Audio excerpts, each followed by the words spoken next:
오늘 저는 여러분들과 방금 함께 봉독한 예레미야 23장 5절로 6절 말씀을 통해서 때가 이르리니 라는 제목으로 우리 함께 은혜를 나눠보고자 합니다. 오늘 우리가 읽은 이 본문 이 내용은 하나님께서 참 목자를 세워서 이스라엘을 회복하실 것이라고 하는 것을 예언하는 말씀입니다. 중요한 것은 이 말씀이 예수 그리스도가 탄생하실 것을 예언하고 있다고 하는 사실입니다.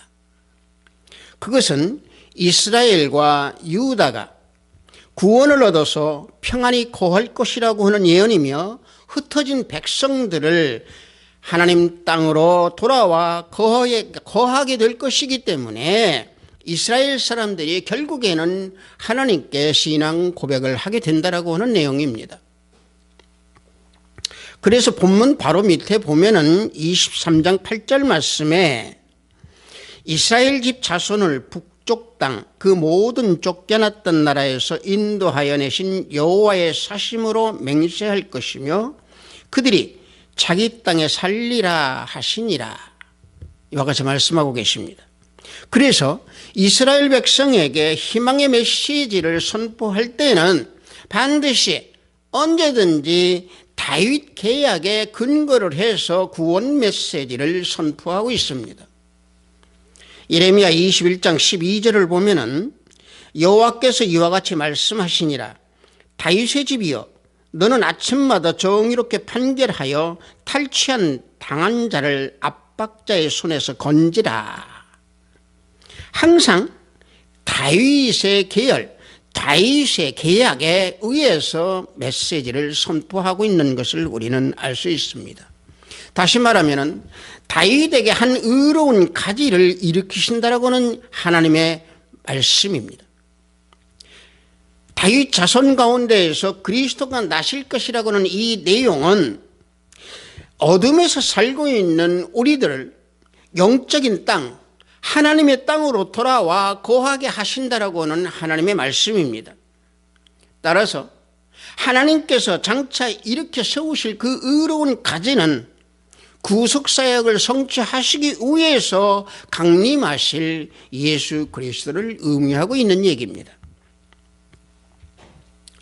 그러므로 우리는 오시는 그리스도께서 이 세상의 공평과 정의를 행하시기 위해서 오신다는 사실을 우리는 꼭 기억해야 될 줄로 믿습니다. 본문 23장 5절을 보면은 여호와의 말씀이니라.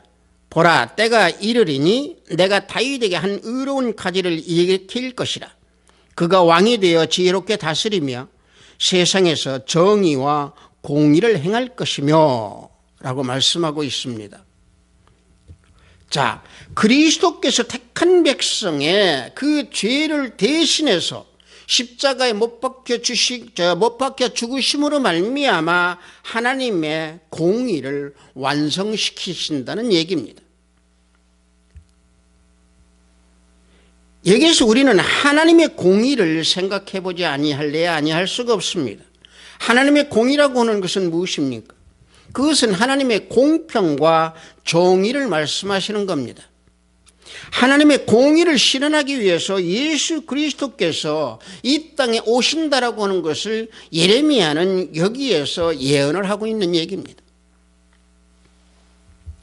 죄악과 어둠에 찌든 우리들, 어둠 속에서 방황하고 있는 우리들을 완전한 공의가 실현될 수 있도록 하나님께서 예수 그리스도를 이 땅에 보내신다라는 얘기입니다. 그러나 이 시대에 어떻습니까? 하나님의 공의가 실현이 완전히 되지 못하고 있는 이 시대입니다. 왜 그러느냐? 인간 사회에는 불공평하고 부정한 일들이 너무 많이 되어 있는데 이것을 고치지를 못한다는 얘기입니다. 인간의 힘으로서는 이것을 고칠 수가 없다는 얘기입니다. 인간끼리 각기 어리석음으로 인해서 죄악 속에서 헤매고 있는 그런 상황에서 어떻게 이런 것을 고칠 수가 있겠습니까? 시기하고 질투하고 탐욕으로 얼룩진 그 경쟁 속에서 불공평하고 부정한 이러한 모든 것들은 만연이 되어 있는 현 사회이기에 하나님의 공의가 실현되지 못하고 있다라고 하는 사실입니다. 그래서 우리들의 영혼이 죽을 수밖에 없는 이 존재이지만은 주님께서 오셔서 주님의 생명으로 영혼을 살려주신다라고 하는 얘기입니다. 영혼이 삶으로 인해서 하나님의 공의가 이루어질 수 있다라는 얘기입니다. 따라서 하나님은 언제 어디서나 항상 의로우신 분으로 주님으로 말미암아 우리를 용서하시고 하나님의 자녀, 당신의 자녀로 삼아주셔서 그분의 의로움을 우리는 입을 수 있다는 얘기입니다. 이사야서 32장 1절을 보면은 보라, 장차 한 왕이 공의로 통치할 것이요 방백들이 정의로 다스릴 것이라 말씀하고 계십니다. 이러한 하나님의 공의를 이 땅에 실현될 수 있도록 우리 그리스도인들이 한 사람 한 사람 전도를 하여서 하나님 나라가 이 땅에 이루어질 수 있도록 해야 될 줄로 믿습니다. 이러한 하나님의 공의를 의지하고 따랐던 인물이 성경에서 보면 다윗입니다. 다윗은 사울 왕에게 쫓길 때에 사울 왕을 2번 죽일 수 있는 기회가 있었지만은 죽이지 아니했습니다. 한 번은 어떤 때냐, 다윗이 엔게디 동굴에 숨어 있을 때 사울 왕이 용변을 보기 위해서 그 동굴에 들어왔을 때입니다. 그때 다윗의 무리들이 사울 왕을 죽일 수 있는 가장 좋은 기회라고 말을 하면서 죽이자고 말을 하지만은 다윗은 하나님의 기름 부음을 받은 자를 쳐서는 안 된다고 말하고 사울의 옷자락만 잘라서 사울을 살게 합니다. 그 후에 다윗은 사울이 나간 후에 사울을 불러서 겉옷자락을 보여주면서 왕을 해야 할 전혀 마음이 없다라고 하는 것을 밝혀둡니다. 또 한 번은 언제입니까? 또 한 번은 사울이 3,000명의 정예의 군사들을 선발해서 다윗을 추격할 때 다윗은 10황무지에 있다가 사울이 자기를 추격하여 온 것을 보고 그걸 알고 정탐꾼을 보내서 그 위치를 확인한 후에 한밤중에 그의 누이 수리아의 아들 아비새와 함께 사울의 진영으로 들어갑니다.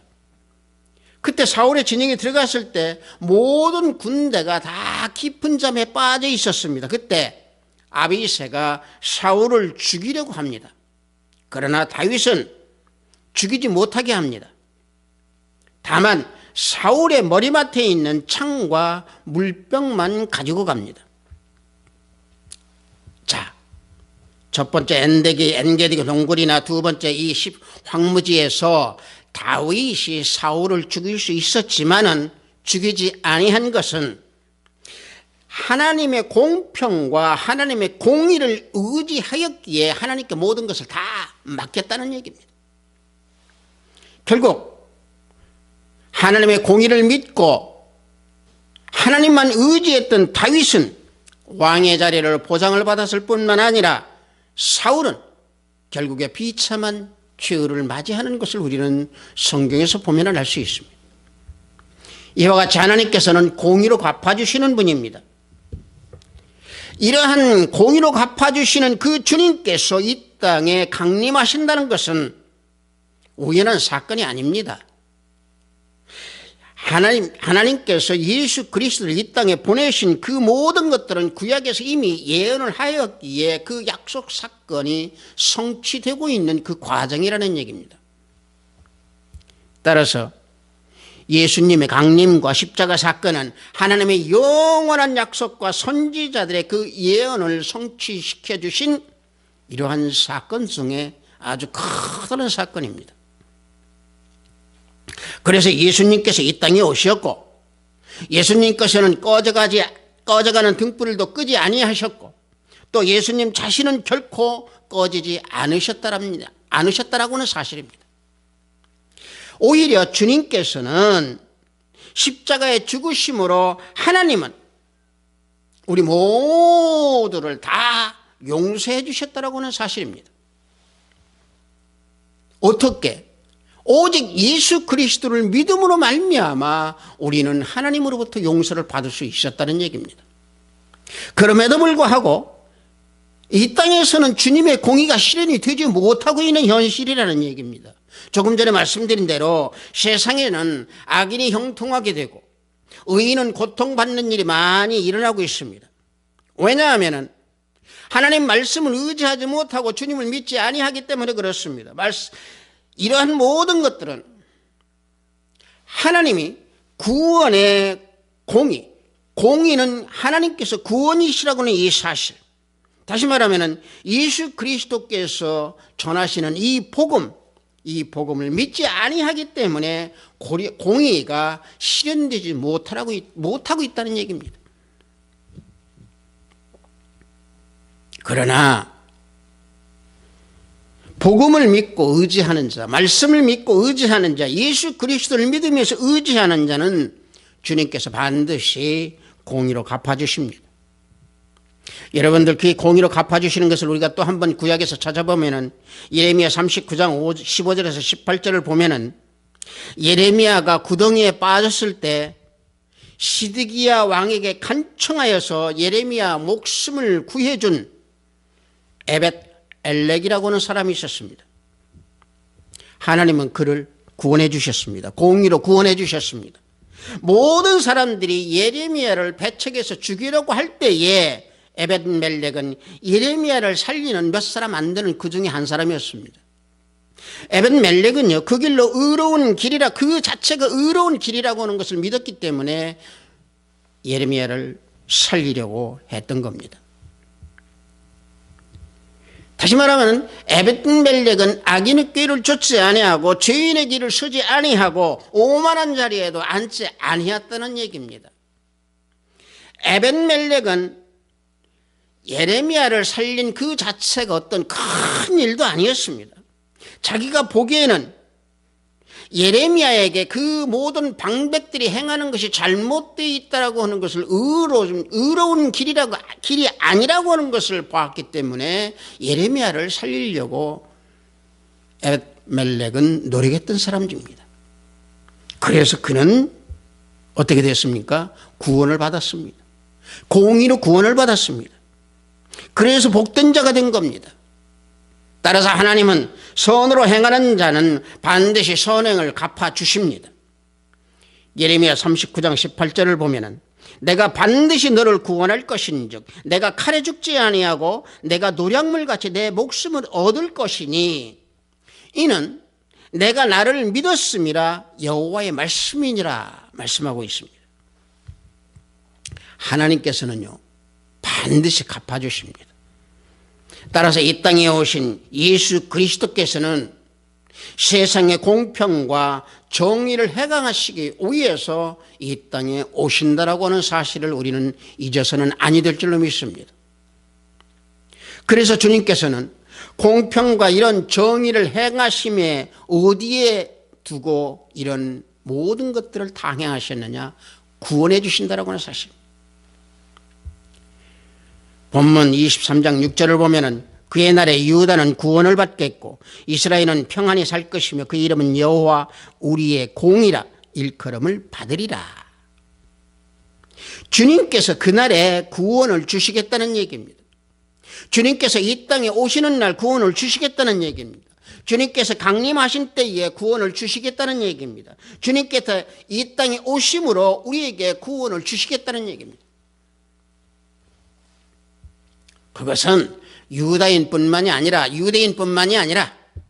우리 이방인에게 모두에게 구원을 주신다라고 하는 말씀입니다. 따라서 우리는 예수 그리스도를 믿음으로 우리가 의인이 될 수 있고 의인이라 칭함을 받을 수 있으며 영적 평안으로 우리는 살아갈 수 있다는 얘기입니다. 여러분들 구원이라고 하는 것은 우리는 다 알고 있습니다. 어려운 상태에 있을 때 건짐을 받는 것을 말합니다. 물에 빠진 사람들이 허우적거릴 때 건짐받는 것과 똑같습니다. 인간은요, 죄와 사망과 사탄으로부터 건짐을 받아야 됩니다. 루터는 이런 말을 했습니다. 인간은 죄와 사망과 사탄과 율법과 진노로부터, 죄와 사망과 사탄의 역사로부터 건짐을 받아야 한다.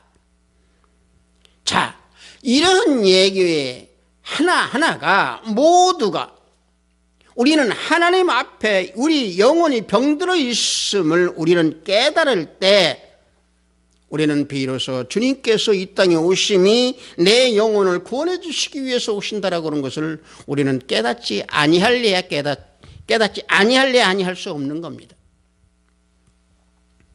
예수 그리스도만이 영혼의 병을 고칠 수가 있고, 예수 그리스도만이 죄로부터 우리를 온전하게 해줄 수 있는 그 한 분이라고 하는 사실입니다. 마가복음 2장 17절을 보면은 건강한 자에게는 의사가 쓸데없고 병든 자에게라야 쓸데있느니라. 나는 의인을 부르러 온 것이 아니요 죄인을 부르러 왔노라. 주님께서는 분명히 말씀하십니다. 병든 자를 구원해 주신다는 얘기입니다. 병든 자를, 영혼의 병든 자를 건져주신다는 얘기입니다. 보십시오. 하나님께서는 신음하는, 영혼이 병든 자들이 신음하는 것을 결코 가만둬두지를 아니하셨습니다. 하나님께서 이스라엘 백성들이 사탄에 매여서 신음하는 소리를 들었던 그런 내용이 출애굽기에 나오고 있습니다. 출애굽기 3장 7절을 보면은 여호와께서 이르시되 내가 애굽에 있는 내 백성과 고통을 분명히 보고 그들의 감독자로 말미암아 부르짖음을 듣고 그 근심을 알고 그랬습니다. 하나님께서는 영혼의 병든 자들의 그 근심을 아신다고 그랬습니다. 다시 말하면 하나님께서는요, 택한 백성들이 고통당하시는 것을 결코 외면하지 아니하십니다. 그래서 이스라엘 백성들의 출애굽의 역사가 시작된 겁니다. 그런데 모세는 구원의 역사에 동참하라고 하셨지만은 자신의 부족함으로 동참하지 못한다고 했습니다. 이게 바로 뭐냐?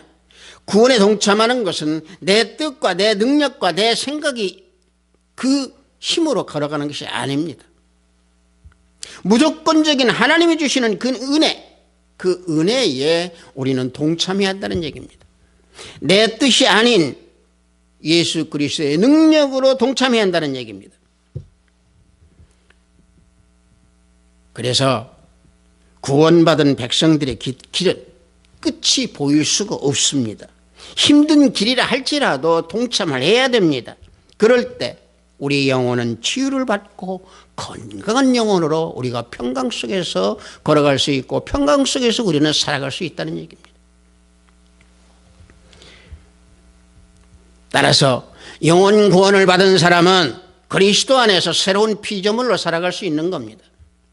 구원받은 새로운 피조물이라고 하는 것은 무엇입니까? 옛사람의 성품을 없애고 또 옛사람의 습관도 죽이고 옛 모습이 없어진 사람, 성령으로 거듭난 사람, 다시 말하면 예수 그리스도를 믿기 이전에 그 사탄의 얽매였던 그 모든 모습과 행위는 다 벗어버리고 성령으로 거듭나 십자가에 못 박은 내 자신이 성령과 물로서 거듭난 사람, 이게 새로운 피조물입니다. 이게 구원받은 사람들의 증거입니다.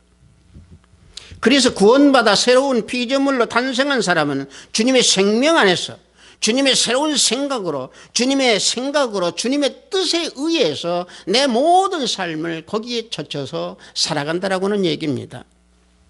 다시 말하면 진정한 주님의 자녀들은요, 새 구원의 새 생명을 얻었기 때문에 새로운 인생 그 목적, 생각이 바뀌고 말씀에 젖어서 말씀에 의한 삶에 의해서 내 자신의 모든 것을 다 바꿔서 살아간다라고는 얘기입니다.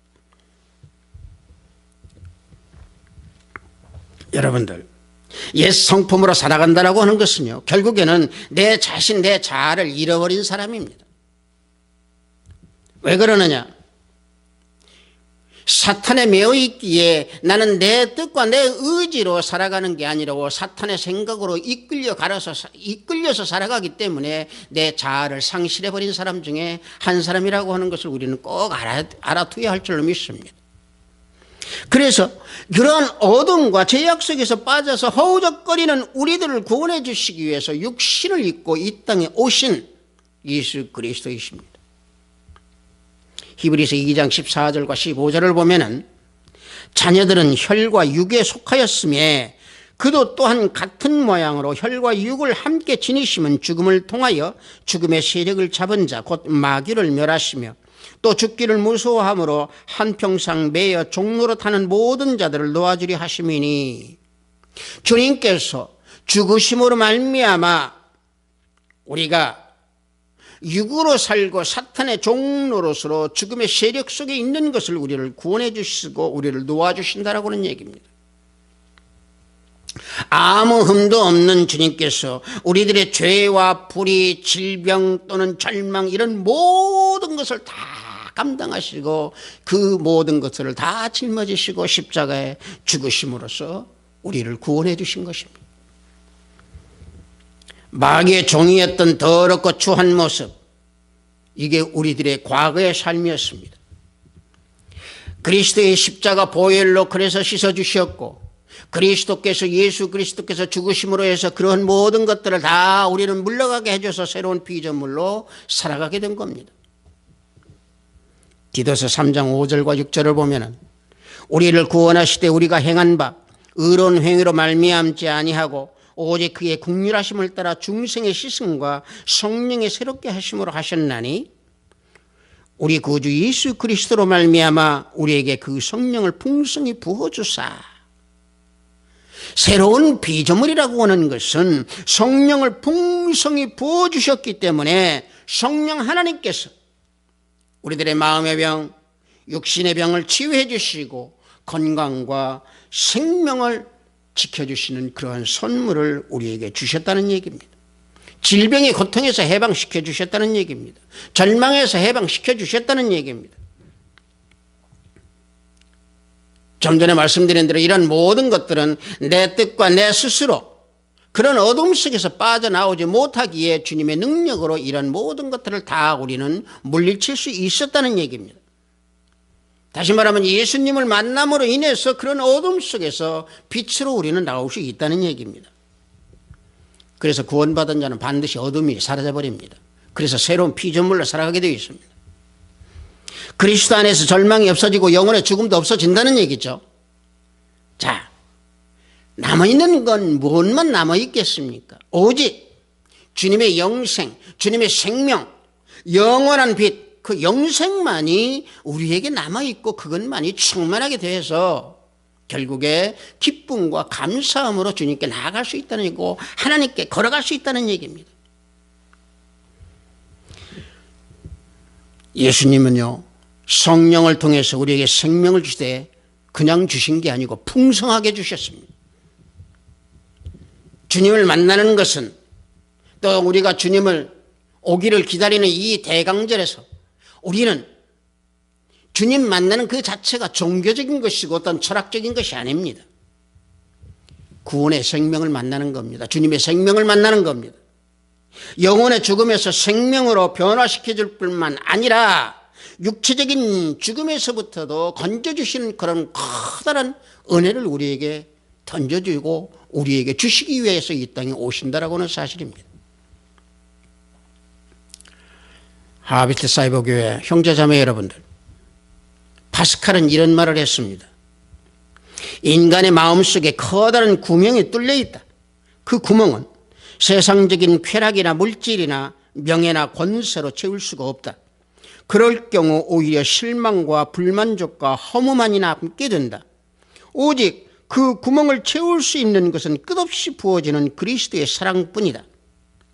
그래서 인간은 그리스도를 마음에 모실 때에 진정한 만족을 느낄 수 있다라고 파스칼은 말했습니다. 여러분들, 대강절입니다. 주님께서 이 땅에 오심을 기다리는 절기입니다. 어떤 마음으로 우리는 주님을 기다려야 하겠습니까? 방금까지 말씀드린 대로 우리 주님은 우리를 구원해 주시기 위해서 우리의 절망과 우리의 고통과 우리의 모든 것을 다 구원해 주시기 위해서 이 땅에 오십니다. 절망에 질그리신 우리 안에 고난의 질그리신 우리 안에 예수 그리스도를 우리가 모실 때에 새로운 피조물로 소망이 넘치는 그런 삶의 모습으로 우리는 바뀌게 되고 변하게 되는 겁니다. 그래서 예수 그리스도 안에 있을 때는 진정한 나를 찾을 수 있게 되는 것이고 새로운 존재로 평강과 평안과 온유함 속에서 살아가게 된다라고 하는 얘기입니다.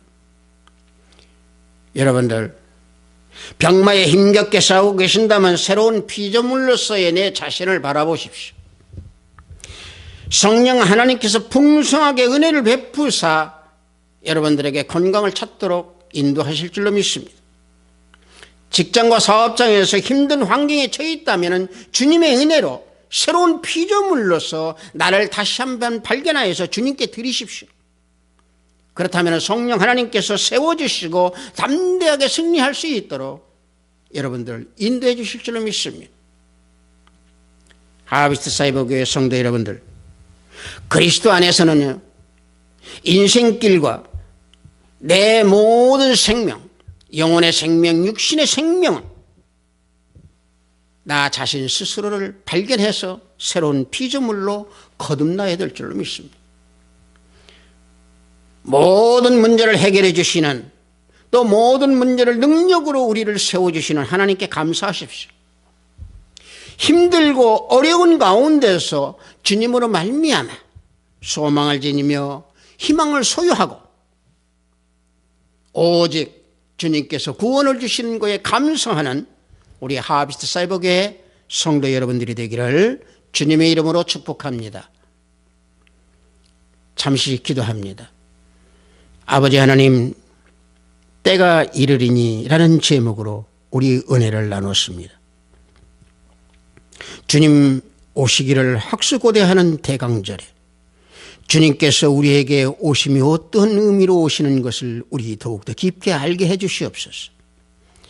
주님께서 우리들을 어둠 속에서 건져주시기 위하여 이 땅에 오시기 위하여 우리에게 은혜를 베풀어 주시고 우리를 절망 속에서 고난 가운데서 건져주시기 위하여 이 땅에 오신다라고 하는 것을 더욱더 깊게 알게 하시고 깨닫게 해 주시옵소서. 아버지 하나님, 참다운 대강절을 보낼 수 있는 우리 모두가 될 수 있도록 인도하고 축복하여 주실 줄로 믿습니다. 예수 그리스도 이름으로 기도드렸사옵나이다. 아멘.